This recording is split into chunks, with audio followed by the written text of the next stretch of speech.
Good morning, MPC, at welcome sa ating Laging Handa press briefing. Today, kasama natin si Communications Secretary Martin Andanar para ipakilala pa rin ang ating kasama pang ibang bisita. Good morning, sir. Maraming salamat, Undersecretary Rock Ignacio. Magandang umaga po sa lahat ng mga kababayan natin, to all members of the Malacañang Press Corps. Good morning to all of you. Morning. Laging Handa is a crisis communications center, an initiative of RTVM and the Presidential Communications Operations Office that delivers real-time reports and updates on disasters, calamities in the country. It aims to create a whole of government approach to widen the circle of responsibility by creating partnerships among government offices, businesses, non-government sectors, and other communities. Through Laging Handa PH, the government disseminates information that the nation needs to know, from preparation, relief efforts, evacuation centers, and other pertinent data. It builds a continuous partnership or continuing partnership with other government agencies such as the Department of Health, National Disaster Risk Reduction and Management Council, Philippine Atmospheric, Geophysical, and Astronomical Services Administration, local government units, to name a few. Laging Handa has been the one-stop information program for the national government for national emergencies and disaster preparedness. The year 2020, this January, has not been very good for most of us, especially the news. We've got the Iran crisis, Iraq. We also do have the coronavirus. We have the Taal, and this morning was a shocker when we woke up to the death of Kobe Bryant, which touched a guy, a sportsman who has touched millions of lives across the world. Today, we continue to talk about bad news and what the government is doing about it. We have two guests. We do have the Secretary of Education, Secretary Ling Briones, who will give us an update on the Taal volcano and the reaction and what the government is doing about it, specifically from the Department of Education. And we also do have our distinguished cabinet member and who holds the portfolio of the Department of Health, Secretary Duque, who will also give us an update on another bad news for the year, which is the coronavirus. But again, based on tradition, we go ladies first. So, Ma'am Ling Briones, welcome to the Malacañang Press Briefing Room. And in front of you are members of the Malacañang Press Corps. Thank you, Martin. Good morning. Morning, ma'am. Good morning, Secretary Duque. I'd like to introduce the members of my team who are here ready to give you information and updates. I have with me Director Willie of Region 4A. And then I have Director Ronnie also of Dream C. She has the latest numbers on the extent of the damage in by Taal and by the grumblings and murmurings of Taal. And I have June Gudoy, who is also the Director for Information. So 3 directors, 3 cabinet members. So hopefully we'll give you as much information as possible. The data which I'm going to share with you is as of January 26, 2 o'clock. This is yesterday. And I'm sure you are already aware of the very latest, so I will go as fast as I can. I will dispense with the description of the nature of the unrest, the character of Taal's behavior, the immediate effects. Right now, if we look at the 14-kilometer radius danger zone, we note from our perspective as the Department of Education, we have 78 affected schools, 30,814 learners, and 1,055 personnel. and also the estimated population, which is fairly large, within the 14-kilometer danger zone would be 459,300, with 24,500 displaced population. Now, the immediate effects of Taal eruption, as far as we are concerned in DepEd, would be 141 affected schools, 68,984 learners, and 2,498 affected personnel. And then the immediate effects of the Taal eruption, total lockdown, primarily in the province of Batangas, and the municipalities are mentioned here. Again, as of January 26, we have one really severely affected region. This is Region 4A, 8 affected divisions, and 1,100 affected schools, 644,081 learners, and 19,488 personnel. Of course, you have been covering this event. Schools were affected largely by ashfall, and we have some photos. Then affected divisions are largely in Batangas, in Cavite, and Laguna. And the numbers are also in the table, and the data will be provided to you directly. Now, I'm sure you're very concerned about the class suspensions. As of January 26, which is yesterday, 5 divisions have been affected, and with 1,083 schools also affected, and learners 616,809. Also, as of yesterday, we still have schools which are used as evacuation centers. The position of the Department of Education on the use of schools as evacuation centers has been reiterated from the time of the explosion of Mayon. And we have cited the law as well as the instructions of the President on avoiding the use of schools as evacuation centers. Now, we are also tracking displaced DepEd personnel aside from the learners, and we also have a table showing displaced personnel as far as our records are concerned, because not only the learners are dispersed, but also our teachers and our staff are also by themselves evacuees. Now, what are the actions that we have taken? Immediately, we issued Department Memorandum Number 3. This was during the first week of the Taal restiveness, and we ordered our schools to accept emergency transferees even without credentials. And then we deployed our personnel for tracking down the affected learners, the teaching and the non-teaching personnel.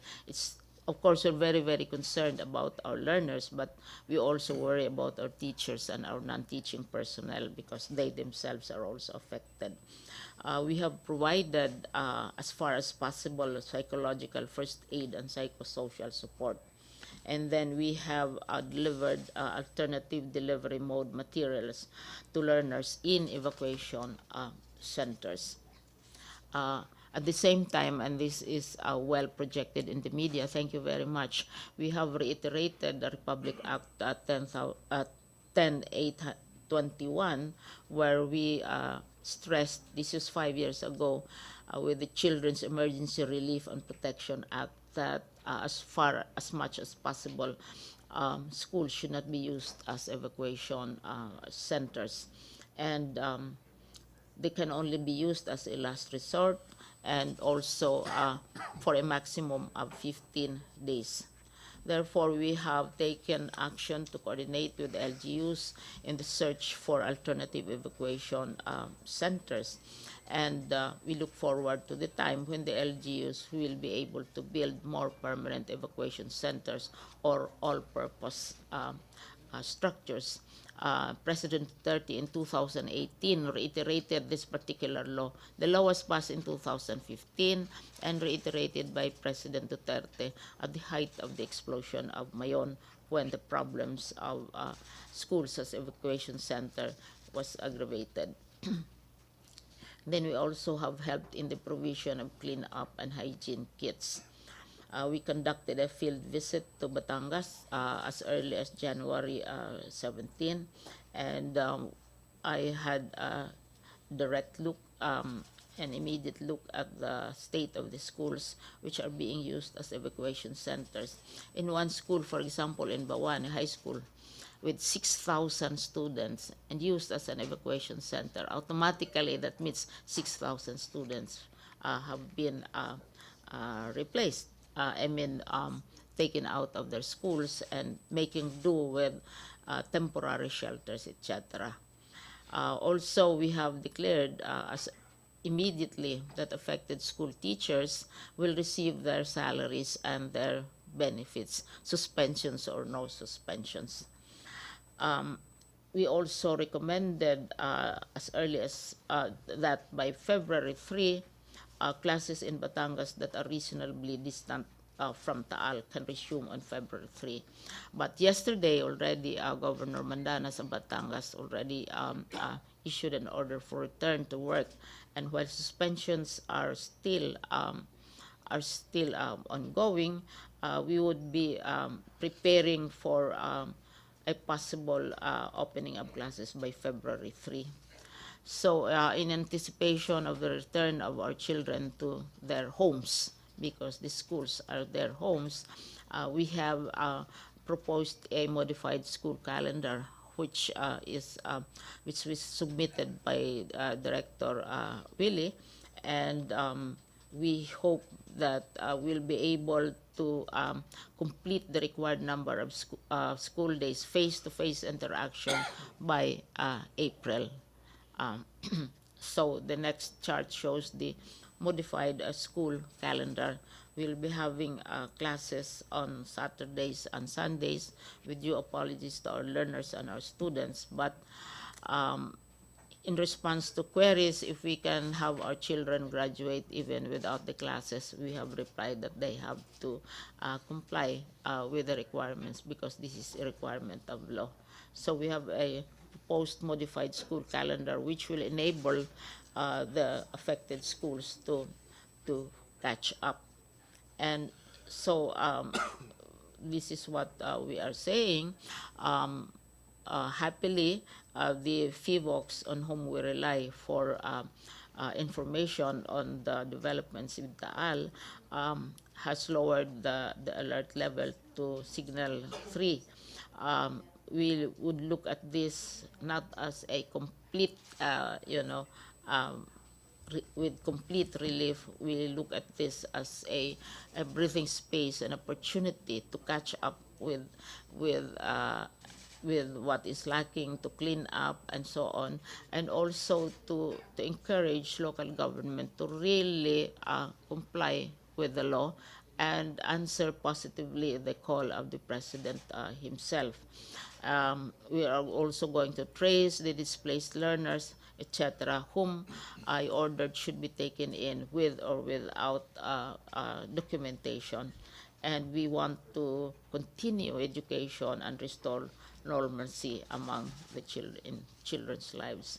As to coronavirus, we take our lead from the Department of Health. Whatever challenges, whatever memoranda, whatever tips they give, we immediately pass on to our schools for implementation and for compliance. Thank you. Thank you, Ma'am Ling Briones. I now give the floor to Secretary Duque, sir. Thank you very much, Secretary Martin, and also my greetings to our fellow cabinet member, Secretary Liling Briones of the DepEd, and in behalf of the DOH, I'd like to welcome you all to this press con. And I will have a brief presentation. This is a four-part presentation. First will be on the quick characterization of the coronavirus, followed by the novel coronavirus related events. Third would be the actions undertaken by the DOH. And last but not least, of course, will be the public advisories. So on the first slide, the coronaviruses are a large family of viruses belonging to the family Coronaviridae. They are named after the crown-like surfaces, crown-like spikes rather on their surface. And coronaviruses are zoonotic, meaning they are transmitted between animals and people. These viruses cause illness ranging from the common cold to more severe, like the Middle East Respiratory Syndrome or the MERS-CoV, and also the earlier related coronavirus that happened sometime in 2002 and 2003, the SARS-CoV. Patients who contract coronavirus were shown to exhibit respiratory symptoms such as fever, cough, shortness of breath, and breathing difficulties. In more advanced cases, the infection can cause pneumonia, severe acute respiratory syndrome, and kidney failure, and may cause death. Next, in December 31st, 2019, WHO was alerted to several cases of pneumonia in Wuhan City, Hubei Province, China. On January 7, 2020, Chinese authorities confirmed that they had identified a new type of coronavirus. The novel coronavirus, technically defined or referred to as 2019 DAS-N-CoV, is a new strain that has not been previously identified in humans. The mode of the transmission of this is not yet well established. While initially thought to be transmitted through animal contact, recent data have shown that human-to-human transmission is possible, especially those in close contact with infected patients, such as family members or healthcare workers. While the development of a vaccine for the nCoV is currently underway, it may take months to years before it can be made available for public use. For those ill, no definitive treatment can be given. Supportive care and symptomatic treatment is still advised as with any other viral infections. Most of the cases, or 1,000, now we have 2014 are from China.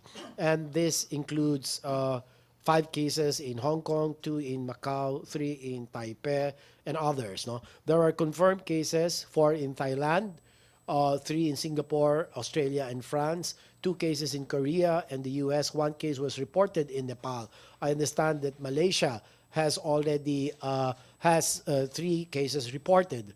There are a total of 56 deaths recorded out of the 2014 cases, hence a case fatality rate of 2.7%. All recorded deaths are from China. Now, let me just dwell a bit more on this. Compared to MERS-CoV, the case fatality rate is 34 to 36%. That's how huge the death rate, how high the death rate is for MERS-CoV, while the SARS-CoV posted a 10 to about 12% case fatality rate. And so you can just see how much lower the case fatality rate is for the novel coronavirus. In terms of risk levels, China has been classified as very high risk. The Western Pacific region is considered high risk, while global risk has been classified as moderate. There are 39 novel coronavirus-related health events that were reported to the Epidemiology Bureau of the DOH, headed, by the way, I have with me and joining me are the directors of the Epidemiology Bureau, Director Ferchito Avellino, the Director of the Bureau of Quarantine, Director Ferds Salcedo, the Director of the Health Emergency Management Bureau, Director Gloria Balboa. And so just to go back to these coronavirus health-related events, all have history of travel to Wuhan City, Hubei Province, China. No, I think the 11 have, not all, and belong to the age range of 18 months to 78 years old, with a median of 24 years. And of the 39, 23 or 59% are males, while 16 or 41 are females. Now, in terms of geographic distribution of reported 2019 nCoV-related health events, 13 or 33% are in Central Visayas, 9 or 23% in Western Visayas, 3 or 8% in National Capital Region, while the rest are in regions 4A, 4B, 10, and 11. 11 of the 39 accounts for 26% are considered patient under investigation, or PUI. That's the correct terminology to use. So far, there are 0 confirmed cases of nCoV in the country. The 5-year-old suspected case tested negative for 2019 nCoV by PCR, as reported to us by the Victorian Infectious Disease Reference Laboratory of Melbourne, Australia. I hope that, of course, we hope we won't have any confirmed cases, knock on the wood. Now, what are the actions taken by the DOH? The following are actions carried out by your DOH in response to the threat of this 2019 nCoV. First, we have established a dedicated task force on nCoV. Second, we have issued interim guidelines on the same. Third, heightened border screening through thermal scanning and use of health declaration checklists. Fourth, mandated the use of decision table in evaluating sick passengers. This is essentially a risk assessment tool that will help us classify whether the passengers are persons under identification, or they will, because of their manifestation, fall squarely within this PUI classification, or they're mere ILI suspects or influenza-like illness with no history of travel to Wuhan City, or a SARI, which could be which is a severe acute respiratory infection in individuals whose manifestations may be caused not necessarily by nCoV, but by other microbes such as bacteria, and also different influenza viruses have commonly been attributed to similar or overlapping signs and symptoms. Next would be directed triaging. Triaging simply means prioritization of patients at the arrival area on sick passengers. Next would be ensured laboratory and hospital preparedness. Established 2019 nCoV surveillance for daily updates. And lastly, intensified risk communication in all communication venues and taking advantage of the quad media.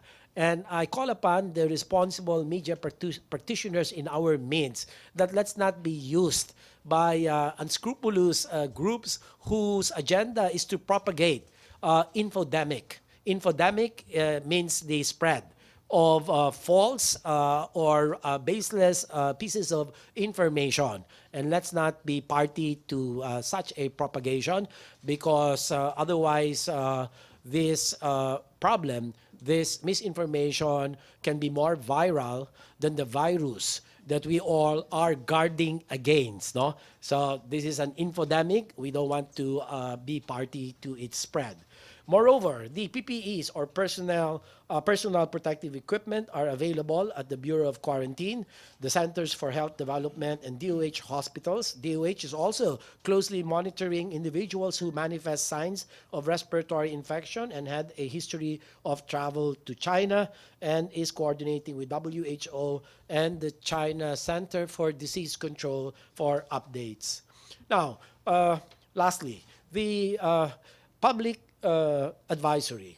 The DOH reiterates that the public must practice frequent hand washing. You can sing happy birthday, say your little prayer of Our Father, and then wash your hands properly, which means the palm of the hands, the back of the hands, and the digits. So you do this, as I can see, I get the soap, and then under the just do with the soap, and do this, and then this, and then that, all 20 seconds. Nothing prevents you from extending it by another 20 seconds. So you can sing and you can pray. So that's 40 seconds all in all. And of course, avoid unprotected contact with farm or wild animals. Practice proper cough etiquette. Okay. By the way, going back to the hand washing, avoid shaking of hands this time. Sometimes at the most, siguro fist bump. Avoid beso-beso. Okay? Please. Okay? Tigilan na muna. Ganun na lang. O kung gusto nyo, finger to finger na lang para talaga least contact point. Okay? Or that's the best. Hello? Ganun na lang. Hello? Okay? Okay. So, cough etiquette. Okay? Maintain distance and cover coughs and sneezes with a tissue or the crook of your elbow. The crook is this. Okay? Kung wala kang panangga doon sa iyong bahing, sa ubo, at sa plema, avoid close contact with people showing cold or flu-like symptoms. And for those with experiencing flu-like symptoms, kung pwede, just stay at home, especially if you're feverish. Don't spread it. And if it cannot be avoided, just put a N95 mask or a surgical mask. Momentarily, this will help prevent the spread. And then for those eating food, please, let's make sure it's cooked. Always cooked. You know, ASF also came from China. Okay? SARS came from China.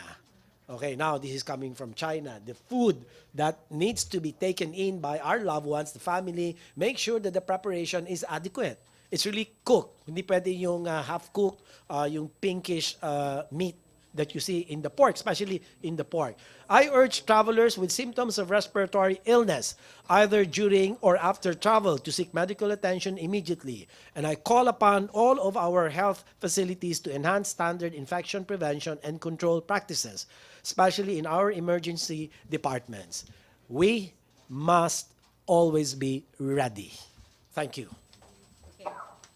MPC questions, and COVID muna tayo. Pia. Hey, Secretary Duque and Secretary Liling. Recently, or today, sir, several Chinese schools have suspended their classes. Do you think that this is necessary at this time? With the permission of our chairman, okay. So the decision by select or by few private schools to suspend classes is a decision all of their own. So that being said, I think Secretary Liling would want to give a follow-up to my response. But suffice it to say that their actions are not within the contemplation of our interim guidelines on nCoV. So it's really up to them. Okay? And I'm not really privy to the reasons why they have arrived at this decision. So wala po kaming kaalam-alam. So ibig ko po makipag-ugnayan sa kanila, perhaps through Secretary Liling, so that I will be able to know exactly the basis for arriving at such a decision. Sir, on their advisory, they said precisely that this is a precaution against coronavirus. But sir, do you think, sir, considering that there has been no confirmed cases in the Philippines, that there is a need for them to suspend classes? Yeah, if I were to, my position is, again, it's not within our interim guidelines, the suspension of classes at this point. There has been no communication coming from the WHO with regard to an advisory that is related to that. So I really do not know. I'm not privy to it. We will try to find out, get to the bottom of the reasons why they decided to do so. Okay. First of all, we have to bear in mind that it is the local government units who have the authority to declare suspensions of RTVM classes microphone, for. please. I was saying that it's the local government units who have the authority to declare suspensions or reopening of classes. Secondly, private sector schools have a greater degree of autonomy than public sector schools. So what we did in NCR, because most of the schools which suspended their classes are in NCR, was to remind them that if they do suspend, these are their own decisions, but they have to conduct make-up classes. For us, what is important is that the children do not lose the number of days face-to-face interaction with the teachers, which is required by law. And the reason that has been given is that in these schools, a number of students, faculty members have been traveling to and from China. So they suspect that there might be a degree of exposure. We will be encouraging them to coordinate with the Department of Health, because on matters of health, we take our lead from the Department of Health and their advisories. Pero sila, decision nila yon. Pero mag-make up classes eventually if they decide to reopen class. At saka local governments, perhaps the local governments need also to advise and to consult with these schools, kasi nasa kanila yung authority talaga. So ma'am, considering that you said that some of these students or yung mga relatives nila may have some exposure or galing sila sa areas which are where there are cases of coronavirus confirmed, would you be encouraging them to do the same, especially for other schools po? Not necessarily. I would encourage them to coordinate and to seek advice from the Department of Health, because it is the Department of Health who has all the latest information and advisories, as well as the news about suspensions, whether here or in other parts of the world. So I would advise these schools to consult with the Department of Health and with the local government. But as far as we in DepEd are concerned, since they are relatively autonomous, they should not miss out on the number of schools for the school days for the learners. Thank you, ma'am. Okay, Alvin, Joseph, and then Maricel. Secretary Duque, good morning. Good morning. Secretary, wala tayong naririnig na parang recommendation para i-repatriate yung mga kababayan natin sa Wuhan amid the ongoing situation. Talaga bang hindi advisable na pabalikin yung mga kababayan natin dahil baka makalusot dito sa Pilipinas? Well, unang-una ho, meron naman po tayong talagang mga sistema, quarantine measures by the BOQ, and as I have said earlier, heighten yung ating border surveillance, ang mga pantalan, paliparan, ay binabantayan po ito, at may kasama tayong mga more or less 40 thermal scans that have been deployed to all of these ports. No? Now, the issue of whether we should repatriate our people from Wuhan, China, is a consideration that we will discuss after this with the representatives of the Department of Foreign Affairs. So we will have a meeting at 1:30 at the OSEC precisely to address this particular concern. So magantay na lang po tayo sa ngayon. Ngunit ulitin ko, nakatalaga naman po ang mga sistema. Yung atin pong Bureau of Quarantine ay nakatutok, ang atin pong Epidemiology Bureau ay ito po ay inatasan na ang atin pong mga Regional Epidemiology and Surveillance Unit Officers na tutukan ang mga novel corona virus-related events. No? Just in case nakalusot sa quarantine, tandaan po natin na sa quarantine ay i-isolate ka kung meron kang lagnat, meron kang ubo, sipon, ubo, at meron kang positive history of travel from Wuhan and exposure to 4. And what are these 4 kinds of exposures? Number 1 would be a direct contact with a confirmed case of novel coronavirus, not necessarily taking into consideration the travel to Wuhan or residing in Wuhan. Number 2 would be nakasalamuha mo ang isang health professional in a facility which has been identified as having taken care of a confirmed case of novel coronavirus. Number three would be any visit. Yun po ba dumalaw, kumain doon sa ground zero or epicenter of the novel coronavirus, which is the live animal market or seafood market, where this whole thing started. And of course, the fourth exposure would be any contact with an animal, live animal, or has this been eaten by that person? So you ask those kinds of questions where the novel coronavirus is strongly thought to have begun from the animals, and through what is known as zoonotic transmission begun affecting or spreading to the human population. So lahat po ito, this is what we call the assessment tool.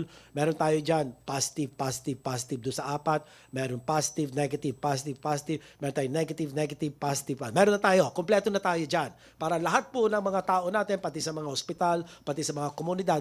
Kasi gaya ng sinabi ko, pwedeng makalusot sa quarantine kasi wala naman symptoms. But with the history of travel, so meron pong nakalagay yan sa health declaration card. Nakalagay po lahat itong mga impormasyon na ito para magabayan. Kung sakasakaling, so you traveled in Wuhan City, so these are the things that you need to watch out for. Okay? So you do self-quarantine or self-isolation, you take your fever, temperature for 14 days, you avoid going to crowded places. So kumpleto na po tayo sa mga advisories po natin. You say kay Secretary Briones. Secretary, magandang umaga po. Secretary, meron po ba tayong initiative na magkaroon ng information drive among our students na mabigyan sila ng knowledge about NCOV? Wag nang. Initiative para magkaroon ng information drive about NCOV. Actually, nag-issue kaagad kami ng memorandum circular to all schools nung unang labas ng balita tungkol sa COV. At saka, ang policy kasi namin, pag may mga advisories, ang Department of Health, pinapasa namin ito kaagad. Kasi sa Department of Education, mayroon kaming school health division.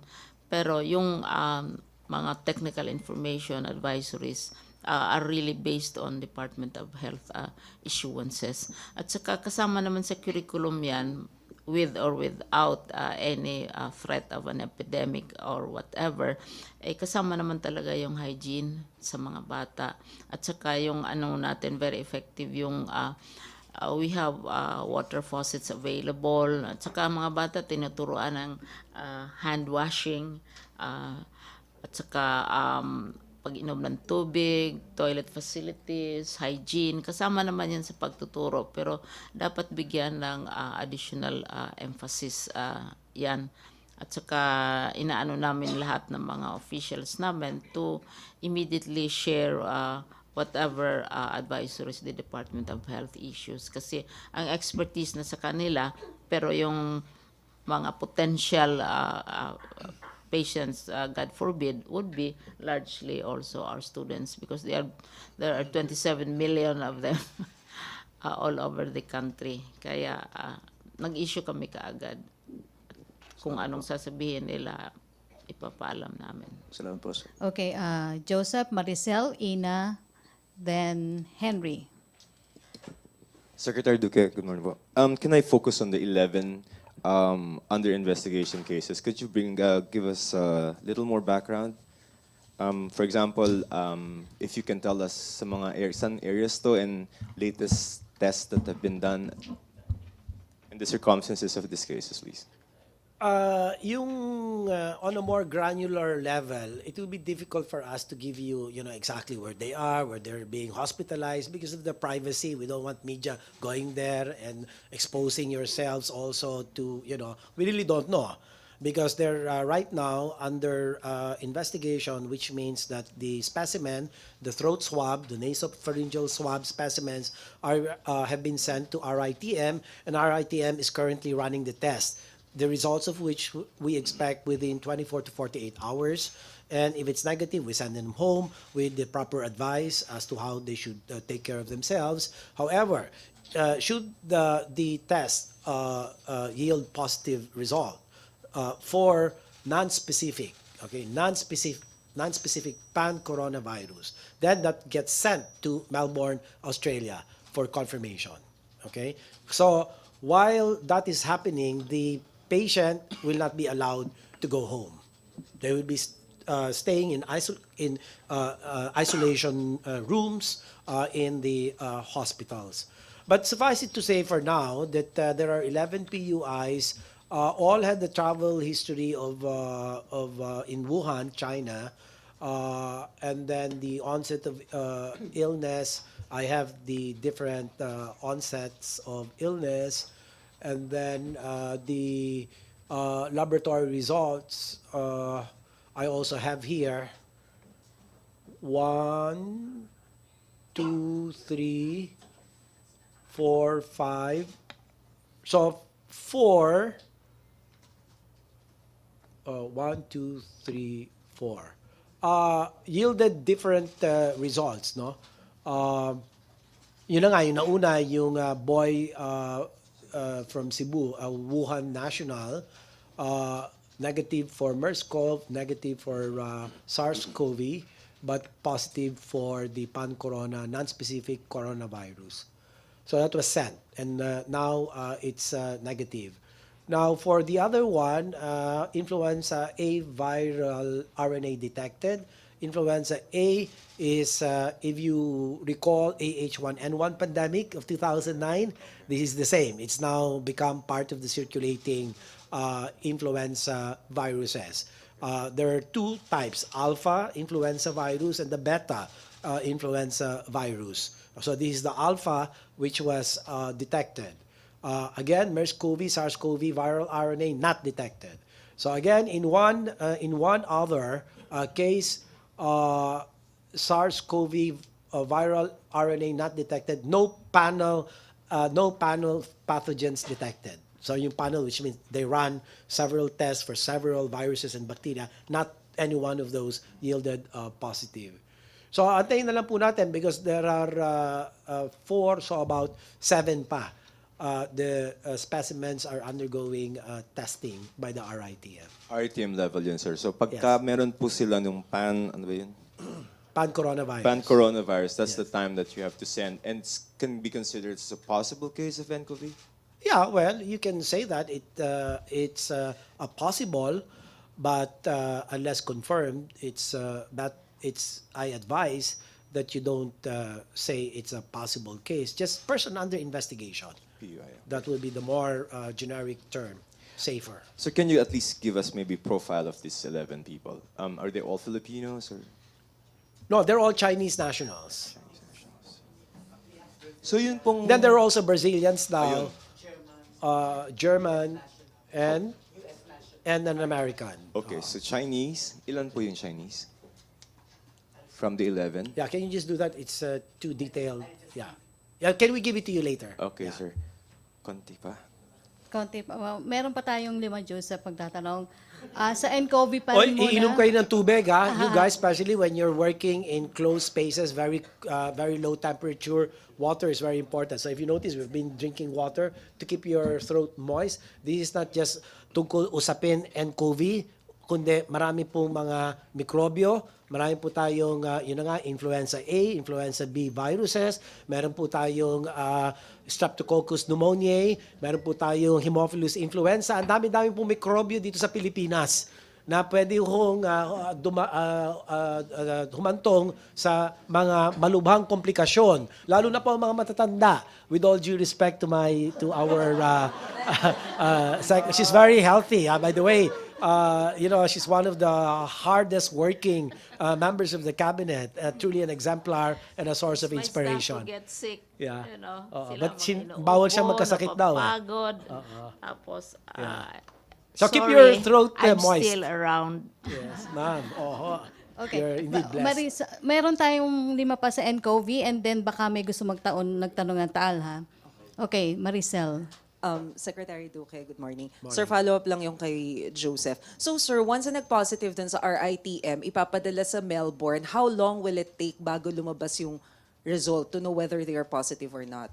Well, according to the DRL, the Victorian Infectious Disease Research International Reference Laboratory, from the time they get officially receive it, it's 24 hours. Okay. But between the Philippines and Australia, we had some bit of a problem with the courier. So we're looking at another courier that's going to be more responsive and quicker in delivery of these specimens for confirmation. Okay. And sir, paano yung mga nagkaroon ng direct contact dun sa 11 under investigation? Well, of course, there is what is under our guidelines, meron tayong sinasabing contact tracing. Okay? There's a rule of 4 and we have the EB director whom you can interview later. So, halimbawa, yung bata sa Cebu, let's say naging positive yon. Kunwari lang, halimbawa lang. So magko-contact tracing ang EB, ang Regional Epidemiology Surveillance Unit team or officers. May rule of 4. 4 in front, 4 at the back, 4 at the side, right? 4 at the left side.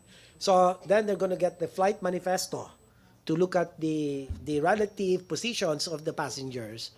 And then they will get the addresses and then all the pertinent information available, and they will work on this to start with their contact tracing activities. And sir, given na lahat ng mga under investigation, puro mga foreign nationals, will the DOH recommend the cancellation of flights from those countries na positive na dun sa NCOV? Again, this is one of the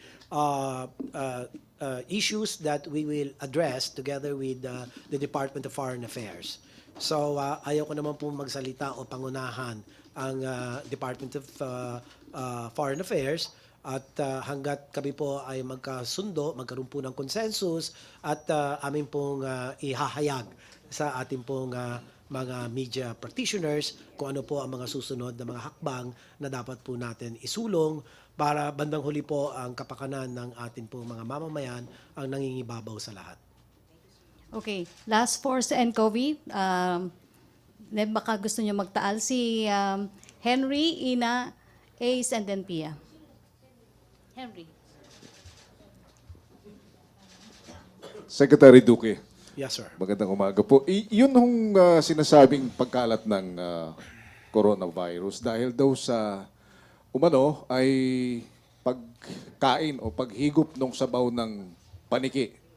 Ano? Sinasangayunan niyo ba ito? Niluto ba yung paniki?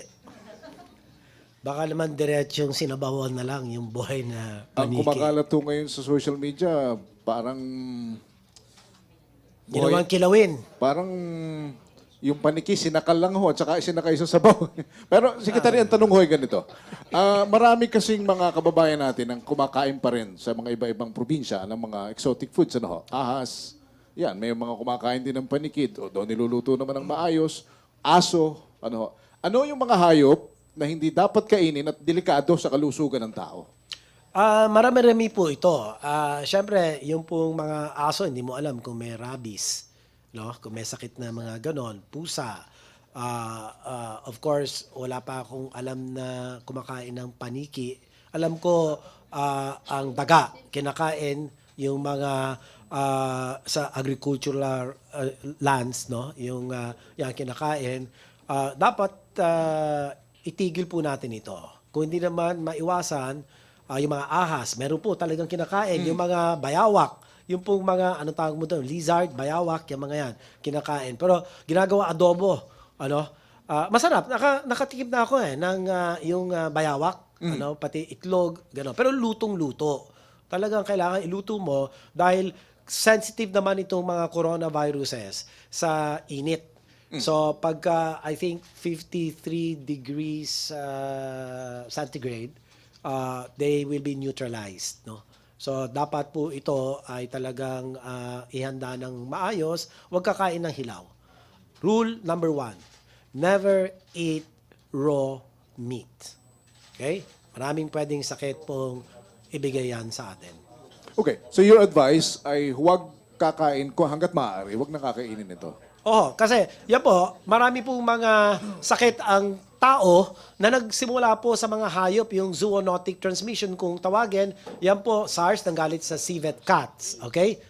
Sa SARS, ang HIV/AIDS nanggaling sa mga chimpanzees, okay? Ang ASF galing po sa baboy. Ang MERS-CoV originally from the bats, tapos pumunta sa intermediate host which is the dromedary camel. Dromedary camel ang tawag. Tapos yung Middle Eastern nationals got exposed to it, very deadly form of coronavirus. So dapat tigil po natin yung mga yan. Wala pong kabutihan idudulot yan kung hindi kapahamakan at talaga lalo na ang mga mahal natin sa buhay, mga bata, pagka sila ay napakain yan, yung mga kilawin, tigil na muna natin yung mga yan. Kilawin, yung mga kilawin. Kasi maraming mikrobyo din yung mga yan. Pasensya na kung may magagalit na naman sa akin, bakit ang kilawin ay hilig-hilig ng mga Pilipinong kainin, lalo na may kasamang tagayan ng... sabagay, kung yung alcohol ninyo, parang yung bossing alcohol siguro. May nagpuprotesta rito, Secretary, daw sashimi ho, hilaw daw ho yun eh. Ha? Yung daw sashimi, hilaw. Okay lang naman yung mga sashimi, pero dapat sa mga kilalang mga restaurant na ika nga, meron reputation, na talagang malinis sila, maayos. At yan naman, yung mga sanidad, yung mga health, tawag mo doon? Mga local health sanitation, sanitary inspectors, tinitingnan naman itong mga ito. Alright. Secretary, last question. Yung 11 iniimbestigahan, anong nationality po ito? Karamihan dito, mga Chinese, mga iba, may konting Brazilian, American, German. Apat. 4 nationalities. Wala pong Pinoy. Wala pa naman, awa ng Diyos. Thank you, sir. Okay, thank you, Henry. Ina, then Ace, and then Pia. NCOV pa rin? Baka gusto nyo magtaal kayo. Mag-last 2 na tayo sa last 5 sa NCOV, ha? Mabili yung Then NCOV. Sir, mabilis na lang yun. Bilisan na lang natin. Kaisal. Still, Secretary Duque, sir, I know you mentioned out of respect for the patient's privacy, you don't want to divulge the specific hospitals where the 11 patients under investigation But I are. showed you the regions, no? Ayun, sir, can you tell us the regions? Or Yeah, it's Metro there. Manila po Can ba? you put it, Yung put 11? it back? It's...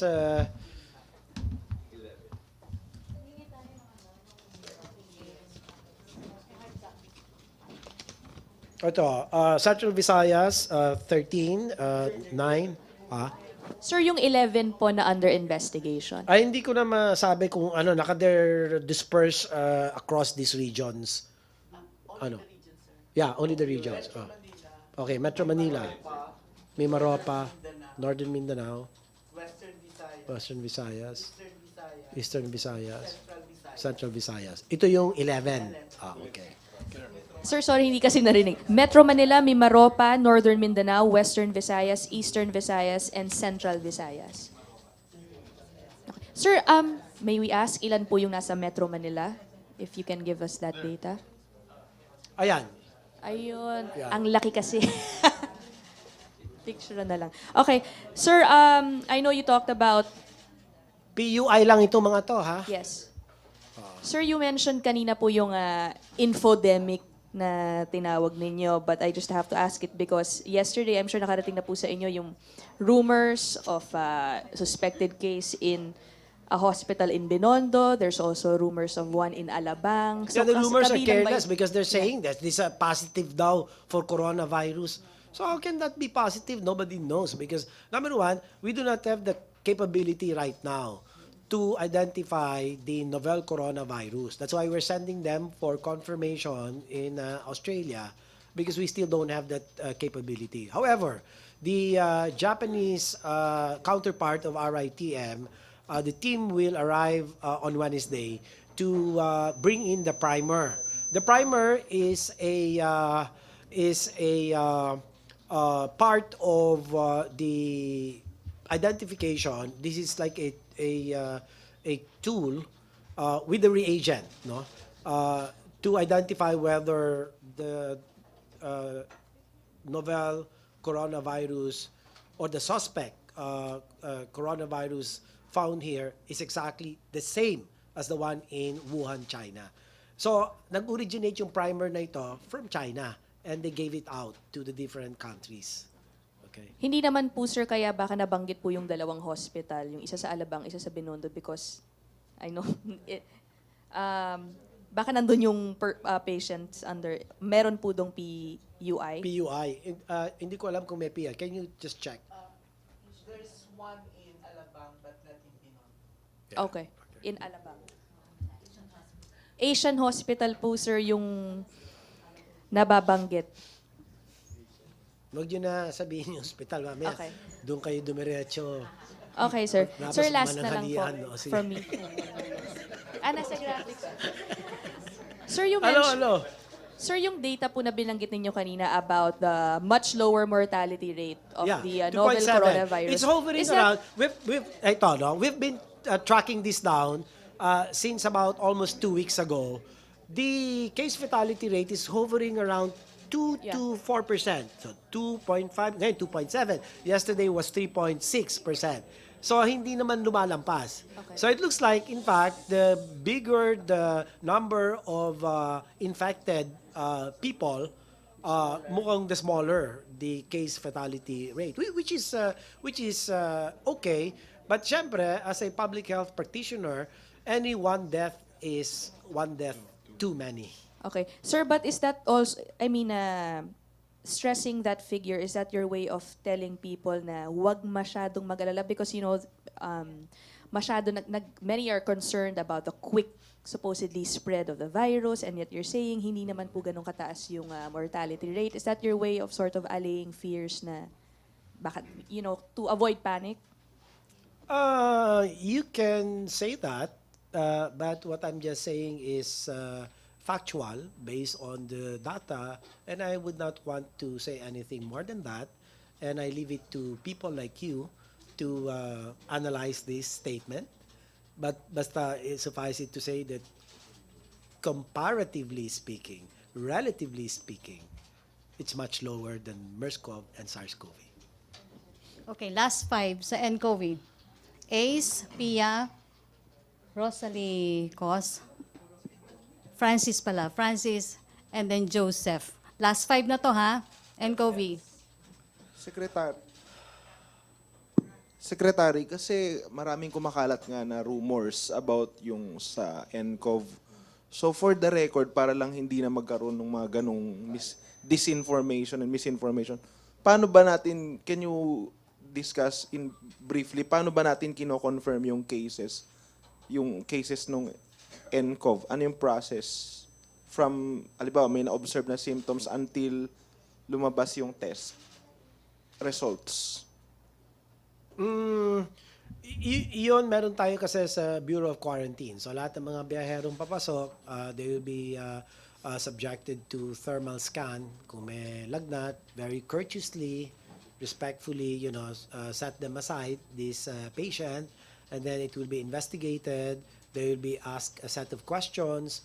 Their health declaration card will be collected, and then they will be evaluated as to whether they have fever, they have coughs and colds, any history of travel to Wuhan City, and any exposure to the 4 that I have enumerated.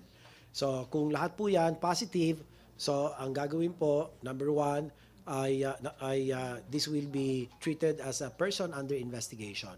Number 2, this patient will be isolated in a particular facility, a hospital, RITM more often than not. But also we have already scaled up the preparedness of our regional hospitals. So they already have their isolation rooms prepared, their PPEs prepared, and the laboratory testing capability is also being improved constantly. And then third would be to I said to isolate and then to collect the specimen sa ilong, sa lalamunan, padala sa RITM. And then manage the case accordingly. Because here, there is no treatment, there is no vaccine, there is no medicine or medication, only supportive treatment. Okay? So, ibig sabihin niya, isaswero ka, bigyan ka ng paracetamol for fever, bigyan ka ng analgesics for pain, etc. But a lot of water to boot. So all results nung patients all will come from the DOH. Kayo lang po yung RITM po. RITM po. Okay. Sila lang po yung authorized mag-announce, Opo. walang iba. Okay. Tama po. Salamat, Sec. Okay, Pia? So, Secretary Duque, could you give us a general update po yung preparations sa mga hospitals natin in case yung coronavirus enters the country? Well, part of the scaling up, other than the border containment and surveillance measures, which the BOQ takes the lead in setting the measures, no, the scaled up measures. Also, the hospital preparedness has been worked on in compliance with our interim guidelines on novel coronavirus, and this will include the provision of personal protective equipment, the gloves, the goggles for the eyes, the mask and 95 mask, the headgear, the gowns, etc. Prioritizing, of course, healthcare workers who will be taking care of the suspect individuals or the PUIs. And then the isolation rooms have been prepared and identified in the NCR hospitals, in the regional hospitals.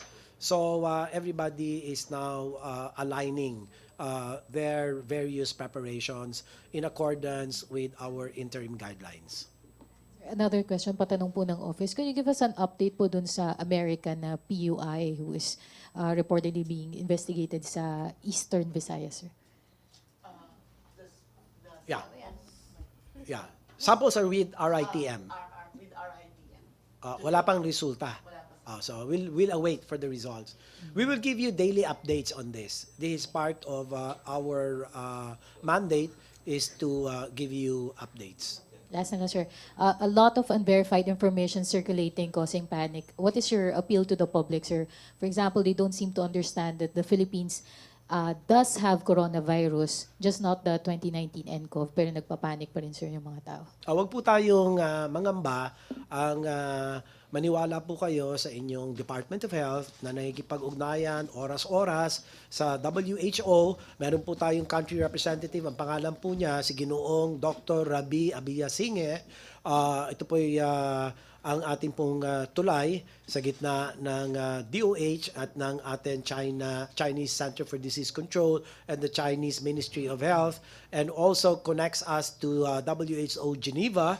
In fact, we were monitoring the two meetings that the Geneva WHO Executive Committee held last week. And that's why, ang sabi nga ng WHO, they will reconvene 10 days after.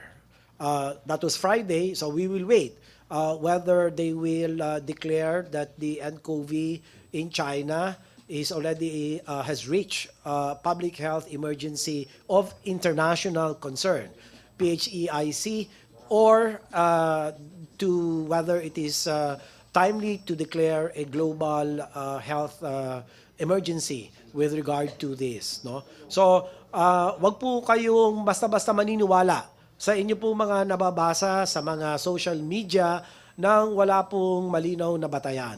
Maging mapanuri po tayo. Magtanong po tayo, validated ba ito? Verified ba ito? Sinasang-ayunan ba ito? Galing ba ito sa DOH? Ano po? Hindi po lahat ng mga mababasa natin ay atin pong we absorb each one of these, and then we start propagating this false news. So this could be more endangering.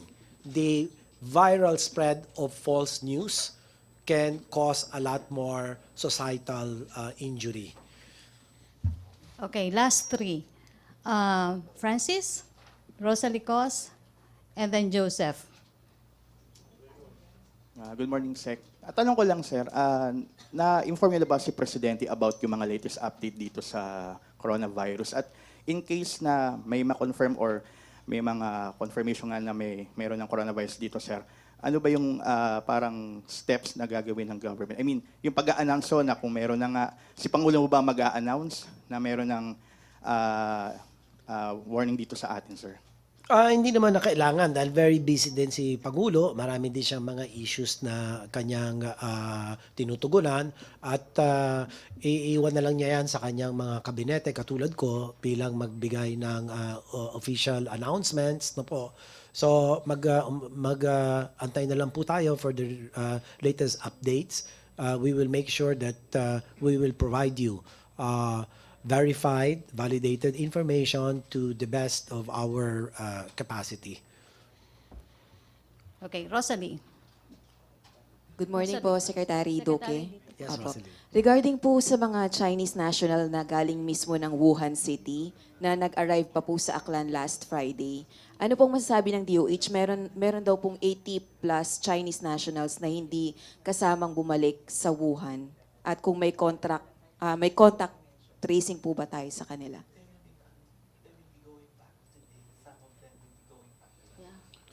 Ayun. Most of them, they'll be going back to China, to Wuhan. How about the others, sir? Monitor po ba natin yung movement nila? Yes, babalik. yes. They're all monitored. Okay, sir. Sir, how do we allay concerns? May mga reports po na nagsasabi na yung mga infected ng novel coronavirus, maaari silang makahawa kahit hindi pa po nagmamanifest yung pong sintomas. So, paano natin i-address kung halimbawa, di ba, one While effective... incubating, yeah, that's what you mean. Yes, While sir. nag-incubate sila. Mahirap, pero may mga lumalabas na rin ngayon. While kahit na nag-incubate, MERS-CoV, pwedeng makalipat na yung coronavirus. Pwedeng makahawa. But here, the 14 days, we always make sure yung part of the investigation, the questions we ask, the traveler, we ask them, have you traveled within 14 days prior to the onset of your symptoms, coughs, colds, and fever? And so that is the reason. Okay? Yun ang incubation period is between 10 to 14 days. Okay, permission, may dalawang gwapo pong humabol after Joseph, si Henry Uri and then Raymond Tinasa. Kay Joseph, Secretary, kay Joseph muna. Joseph. Sabi ko nga gwapo, di ba? Nagtampo. Tampo agad, tampo. Ano, no? Nag-agawan eh. Sir, yun pong 11 PUIs na flash na po yung location. So, just an assurance from the DOH na baka yung mga tao kasi iwasan yung lugar or hospital. What should they do? Hindi po, kasi na-flash niyo po kanina yung PUIs. Wala naman kasi nga PUIs, they're all isolated now, okay? So they're not in those areas at the moment. They're being some of them discharged kung negative. Oo, yung mga negative discharged na. So there shouldn't be any cause for alarm just because we flushed the areas where the PUIs come from. Doesn't mean that those areas are infected with the novel coronavirus. Because there's none. We keep harping the fact that there's none. It's still zero as of today. Sir, kasi yung 11 ang na-imagine ko nasa hospital pa sila, they're not. Doon lang sila dinala. Yung iba, some of them have been discharged, some of them are still under observation. Do we know from the 11 kung ilan yung na-discharge? Sir, the microphone. Sir, tayo ka na lang para Sir, makardinan ka namin. Sir, Kif. What we know is that the one in Cebu, the 5-year-old kid, has been discharged already. And there are some that had been on the process of being released now. Alright, so like out the of one in Aklan, they will be going home today. Okay, yung sa Aklan is pauwi na. So sir, yan yung tatlo, di ba? Yes. Okay, 3 pauwi na. Sandali lang, sir. By the way, I recall, I spoke with the RITM Executive Director, Dr. Celia Carlos. She told me there are 4, which they're looking at. They're testing So depending on the result of the test, whether the decision to the decision to send it to Australia, we will find out as soon as the test results are out. This is included in the 11, sir? No? Yes, exactly. Okay. Sir, yun dun sa mga Chinese school, is it necessary?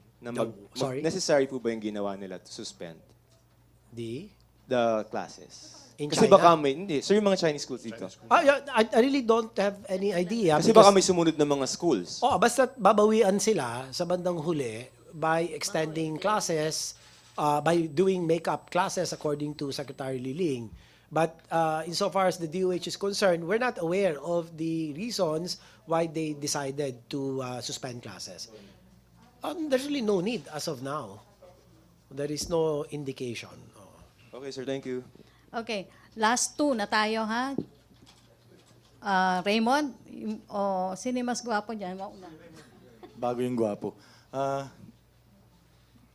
Kay Secretary Duque, sir, meron na bang travel advisory or is there a need na maglabas ng recommendation sa DFA for a travel warning or pag-iwas muna ng pagbiyahe ng China with this development? By 1:30, we will convene with the DFA, the DOH, and other concerned agencies. So we will have a uniform guidelines. We will let you know as soon as we arrive at a consensus as to how to address our siguro 1:30 ang meeting namin. Siguro lalabas yung decision namin about 4 o'clock. DOH na. Okay, sir, ayoko namang sound like discriminating. Pero the coronavirus na bago yung novel ay originated from, as reported from Wuhan, China. And as expected, ang common carrier ay mga Chinese. So is it a practical advice na for the meantime, medyo umiwas-iwas, lumayo-layo muna sa mga Chinese? No, you cannot do that. That is a violation of fundamental human rights. Hindi, specifically doon sa mga bagong dating na mga Chinese. Lalo yung mga may record of traveling from Wuhan. Hindi, meron tayong sistemang nakalagay. So yung sistema na yon, hayaan na natin na tumakbo yung sistema na yon at gawin yung nararapat kay Chinese, American, Filipino, Japanese, Korean. Wala po tayong kinikilala o dinidiscriminate na mga klaseng mga tao. Thank you, sir. Again, just for the record, bago ko patayin ng mga trolls, hindi ako discriminating. Thank you. Okay, Henry Uri. Secretary Martin, on another topic lang ho. Baka mayroon lang pong update na makalipas ang ilang araw na sabihin ng Pangulo na hindi siya attend sa US-ASEAN. Baka po may update na, baka nagbago na yung hihip ng hangin. Gustuin ko man sagutin yan, Henry. Meron kayong press briefing mamaya with Secretary Sal Panelo? Yes, sir. At 12:30. So I would defer to him. Apo. Pero itong US-ASEAN, ano bang pakinabang dito ng Pilipinas at anong mawawala kung hindi a-attend ang Pangulo? Itong US-ASEAN summit is really for building relations, building a relationship between the United States of America at itong mga member countries ng Association of Southeast Asian Nations. So, anong pakinabang natin sa United States? Malaki yung merkado nila. Ano ang pakinabang nila sa atin? Malaki din yung merkado ng ASEAN. More than 600 million people reside in the ASEAN region. So, if you have good relations, then you can have good trading, you can have good security, you can have everything na pwedeng pakinabangan ng Amerika sa atin at tayo naman pwedeng mapakinabangan sa kanila. Kung talagang hindi naman pupunta ang ating Pangulo, may mawawala ba sa atin? Or, Well, kung hindi naman pupunta si Presidente Duterte, I'm sure he will assign someone to go there. Usually it's the DFA Secretary. Alright. Thank you, sir. Okay, mag-last question na kay Maricel and then hihinga natin na mensahe yung ating mga bisita ngayon. Maricel. Secretary Duque, isang quick clarification lang po. Ano po yung difference between doon sa NCOV-related health events na 39 at saka yung patients under investigation? Ano po yung difference? Well, yung 39, it's more generalized, no? And COVID-related events. In other words, may suspect, yung ILI, yung influenza-like illness. Nagkataon lang, sinabi mo, and COVID-related kasi yun yung issue na namamayagpag. And COVID-related. Okay? So, yung persons under investigation, yun ang unang classification. Susunod yung mga suspect ILI, may symptoms pero wala naman history of travel. Pero kailangan mo din, hindi mo naman pwede itsapwera na lang sila just because walang history of travel. Kailangan pangalagaan pa rin sila, di ba? At of course, yung SARI may be presenting with severe acute respiratory infection upon arrival, but not necessarily due to nCoV. Could be due to a host of other viruses or microorganisms. Meaning, sir, yung 39 nagkaroon ng symptoms like Yun lagnat, lang yan, inuubo, yes. Tama but po kayo. since wala pong travel history, so lahat po yun, sir, out of the question na. Hindi na sila ino-observe. Yeah, Tapos na. pinauwi na ang Okay. karamihan doon. Alright, thank you, sir. Okay, salamat MPC. May mensahe po ang ating mga kalihim, Secretary Briones.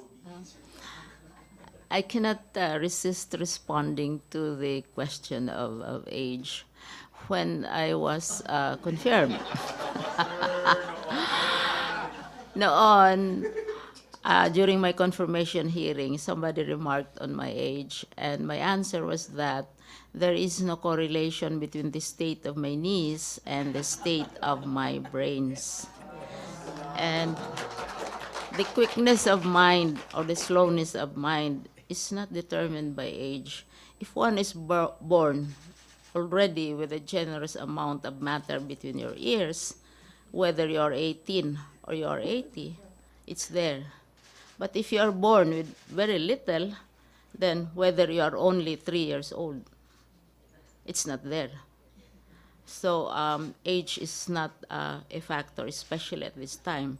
And I'm sure that since you are journalists, you are very well informed.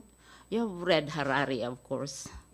Harari is talking about ang una niyang yung Homo sapiens, the development of human society. His latest is Homo Deus, that man and woman are headed towards immortality. And perhaps in a matter of 30 years, the lifespan of a human could increase to even 150 years. So by such standards, I'm just a teenager. Let me add something to that. Okay, my own take on the matter. It's in support of the wisdom as has been manifested by our dear Secretary Liling. There's a saying that years wrinkle the skin, but to lose enthusiasm wrinkles the soul. So that's probably one of the messages that we would like to impart to you. But going back, Secretary, but going back to Taal, one major push for us why we are interested in really restoring the classes and so on is because we have this program for Educalidad, where we are strengthening the K-12 program, because in the last examination, global examination, those who are in the senior high school had higher scores than those who were only junior high school. And then instructions as well as teachers and the environment of communication. Kahit ang tawag yan, K-12, infrastructure, teachers, and then social environment. Importante yung role ninyo, especially at this time. Because the kind of education that you were taught during your time when you were kids is rapidly changing. I keep on repeating that when our kids graduate, whatever you have taught them will be nearly irrelevant. And so, again, I like to say I am the oldest in the Department of Education and in the cabinet, but I have the youngest ideas. Thank you. Yes. Thank you, Secretary Briones. Permission lang po, may habol muna tayong question. May time pa naman po tayong konti, so accommodate natin si Hi, Ina. ma'am. Ma'am, your slide earlier said that yun nga, you want classes to resume on February 3. Is that a clear directive for all schools na natigil po yung classes because of the Taal volcano? Well, the final decision will be that of the local governments. But Cavite already said all classes restored. Batangas already said, with the exception of Laurel and Agoncillo, classes will also be restored. And we are very happy about this. But this should not lull us into complacency. Kasi pagkatapos ng isang crisis, seemingly nare-resolve, we move on to the next crisis and get very excited about it. But even Governor Mandana says, PIVOC says that this could only be a possible lull. And we are given the opportunity this time now for the local governments to build their own evacuation center. This is the time to do it. This is the time to prepare facilities and strengthen our capacity to deal with not only health disasters but also natural disasters. This is a break, and such a break we should take advantage of. We had a series of earthquakes, Mindanao, and then you also had in Luzon, and now we have Taal and its bad moods, and it's a reminder. It's not necessarily totally bad news. There is good news in reminders. There is good news in being alert. And as far as health issues are concerned, prevention, of course, is the best response to any health threat or whatever threat there is. Prevention is always useful. Thank Okay. you. Ma'am, you mentioned may more than 300 schools pa rin eh. What's that? Still being used as evacuation centers. Yung mga estudyante po from these schools, ano po ang aasahan nila sa February 3? Could some of them already also Yes. resume their classes? Ano po ang aasahan? Yes. Kasi may mandate na from the local governments. So I believe, nakita naman ninyo, you reported on that on TV, evacuees were returning already to their homes. And besides, kaya nga nag-ano kami ng space na February 3, kasi whenever our schools are retrieved from being evacuation centers or go back as schools, there's usually a lot of work to be done in terms of facilities, in terms of school rooms, in terms of cleanliness, hygiene, etc., etc. And with the warnings also of the Department of Health, we have to be extra careful. Kaya sabi namin maximum February 3. Pero the teachers will already start reporting. And besides, those who evacuated were advised that they should go to the nearest public school and continue their classes. And they may decide to stay on.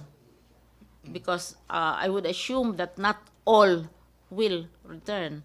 Some will stay on where perhaps they feel it is safer. You will recall that the location of Taal was moved several times since the 18th century because of the Taal incidents. So you might have populations, you might have families who will opt not to return. This has happened in Marawi. All our provinces all over the country have Marawi communities as a result of the incident how many years ago. So we expect that will also happen. Thank you, ma'am. Thank you, Secretary Briones. Secretary Duque.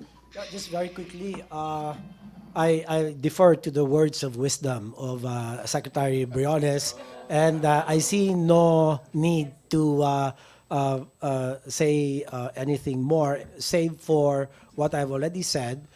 Let us not be party to the viral spread of infodemic, to the viral spread of false, fake news, as this will not do any good to the issues that we all ought to come together to address in the most objective manner, evidence-based and science-based. Thank you. Okay, Secretary Andanar. Thank you so much for giving us your time, Ma'am Liling Briones, Secretary of DepEd. Thank you also, Secretary Duque, for accommodating our invitation, and to the members of the Malacañang press. Thank you so much. We will have Laging Handa when there are emergencies, calamities, or other crises here here at the press briefing room, Mondays. But let's pray na wala nang mga crisis, wala nang mga trahedya at emergencies na kakailanganin natin ang Laging Handa. Maraming salamat po. Okay, salamat Secretary Andanar. Salamat po Secretary Briones, Secretary Duque. Thank you MPC. Back to our main studios sa Radyo Pilipinas and People's Television Network.